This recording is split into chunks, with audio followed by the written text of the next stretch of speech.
नमस्कार। मेरा नाम डॉक्टर आज्ञाराम है और आज मैं आपको हाइपरटेंशन या हाई ब्लड प्रेशर के बारे में बताऊंगा। ये जो हाई बीपी है ये एशिया में या इंडिया में या पूरे देश में बहुत तेज़ी से बढ़ रहा है। तो जो हाई ब्लड प्रेशर क्यों होता है, कैसे होता है, इसके लक्षण क्या हैं, इसको डायग्नोज कैसे करते हैं और इसका ट्रीटमेंट क्या है और इससे बचाव कैसे है कि आप बीपी कंट्रोल करें, इन सब के बारे में बताऊंगा। तो पहले हम बताते हैं कि हाई ब्लड प्रेशर होता क्या है। जो हमारा ब्लड प्रेशर है वो नॉर्मल 120/80 या 130/90, ये जो नॉर्मल रेंज है। बट कभी कभी बीपी जो है नॉर्मल रेंज से ज़्यादा हो जाता है, जैसे 140/90 या 150/100, तो उसे हाई ब्लड प्रेशर कंसिडर करते हैं। और जो हाई बीपी है ये ज़्यादातर 140/90 या 150/90 में लोगों को लक्षण या सिम्टम्स नहीं दिखते हैं। बट कभी कभी बीपी जो है 180/100 160/100 जब होता है तो उनको अचानक से सिम्टम्स शुरू हो जाते हैं। और जो हाई ब्लड प्रेशर है ये दो पॉइंट में लेते हैं। पहला पॉइंट है सिस्टोलिक।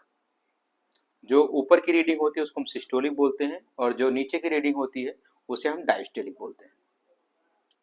जैसे 120/80 है तो 120 हमारा सिस्टोलिक हुआ एंड 80 हमारा डायस्टोलिक हुआ।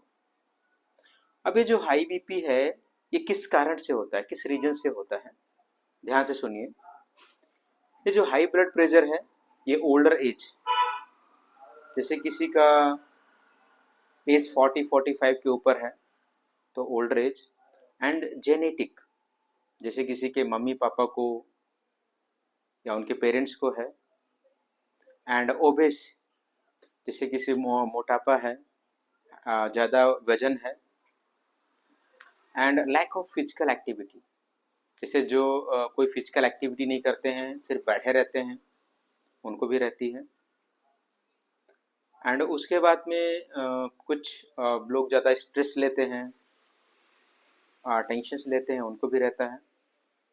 एंड उसके बाद जो excessive use of fat and junk food खाते हैं उनको भी चांस रहता है।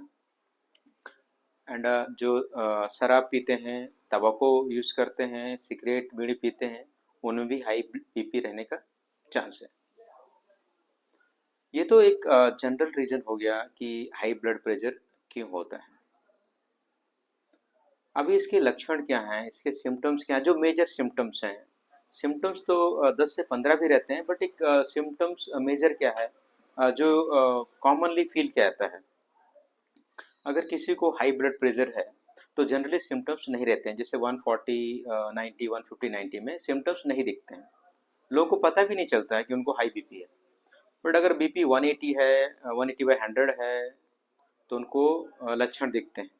और ये सिम्टम्स कैसे हैं, सर में चक्कर आता है, उल्टी जैसा लगता है, उल्टी जैसा लगता भी है और वोमिट होता भी है, उल्टी होती भी है, सर के पीछे और ये गर्दन में दर्द रहता है, पल्स रेट जो अबनॉर्मल रहता है, कभी हार्ट बीट बढ़ जाती है, घबराहट होता है, एंग्जाइटी भी रहती है, उनको चिड़चिड़ापन रहता है, कभी कभी ब्लर विजन, उनके आँख के सामने धुंधला सा छा जाता है, और इम्बैलेंस, अगर हाई बीपी है तो वो चक्कर से इम्बैलेंस रहता है।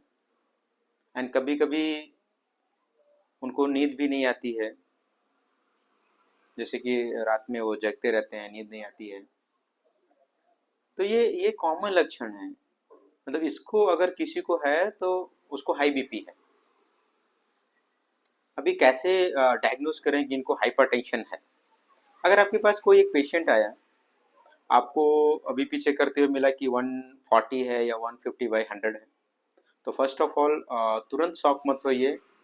पहले पेशेंट से हिस्ट्री पूछिए कि उसको हाइपरटेंशन है, मतलब पहले से बीपी है या आज बीपी हाई हुआ है। कभी कभी कोई डॉक्टर के पास आते हैं तो घबराहट से बीपी बढ़ जाती है, वो पूछ लीजिए।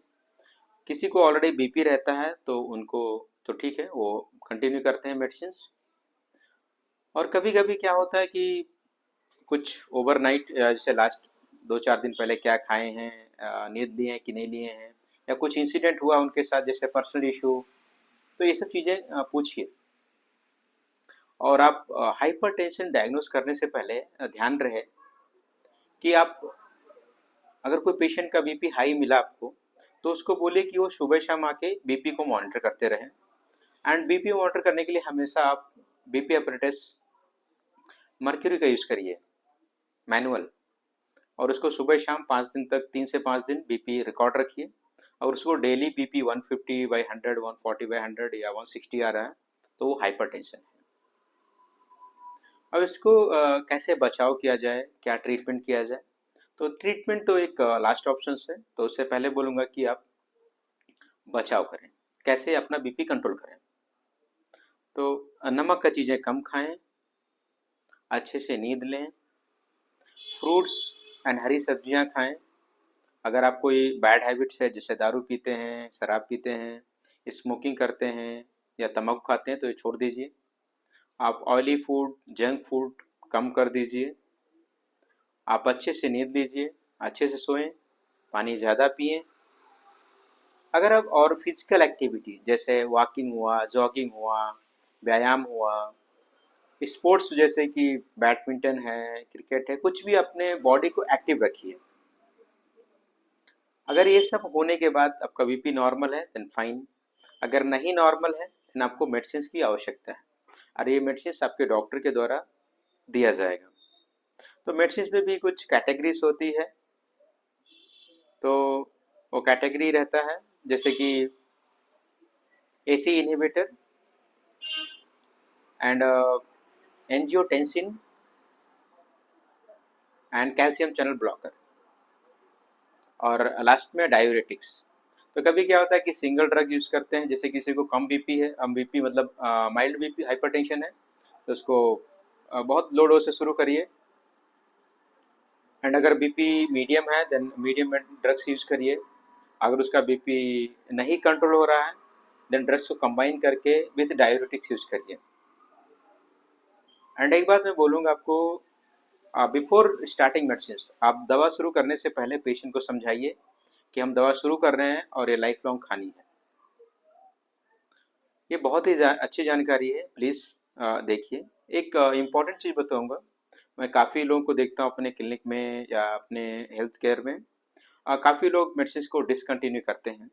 तो यहाँ पे दो चीज़ है, एक समझाने की ज़रूरत है और पेशेंट को समझने की ज़रूरत है। पेशेंट को लगता है कि मेडिसिन खाया हमारा बीपी नॉर्मल आ गया, वो सडनली बिना डॉक्टर के एडवाइस छोड़ देते हैं, और 15 से 20 दिन के बाद सडन बीपी हाई हो जाता है, जिसकी वजह से उन्हें कभी ब्रेन में ब्लीड भी हो सकता है या कुछ और इशू भी हो सकती है, या वो डॉक्टर्स के पास आते हैं अचानक 200 पहुंच जाता है बीपी, और जब पूछो तो उनका स्टे रहता है कि इरेगुलर मेडिसिन, 2 दिन नहीं खाते हैं, 4 दिन खाते हैं, या 15 दिन छोड़ देते हैं, या नॉर्मल हो गया 6 महीने छोड़ दिए हैं। तो प्लीज़ ऐसा ना करें, ये बहुत ही सीरियस कंडीशन हो सकता है। और मैं सबसे रिक्वेस्ट करूँगा कि प्लीज़ वीडियोस को शेयर करें। हाइपरटेंशन या हाई बीपी क्या है, ये बहुत ही इम्पोर्टेंट जानकारी है। प्लीज़ वीडियो को देखिए। धन्यवाद।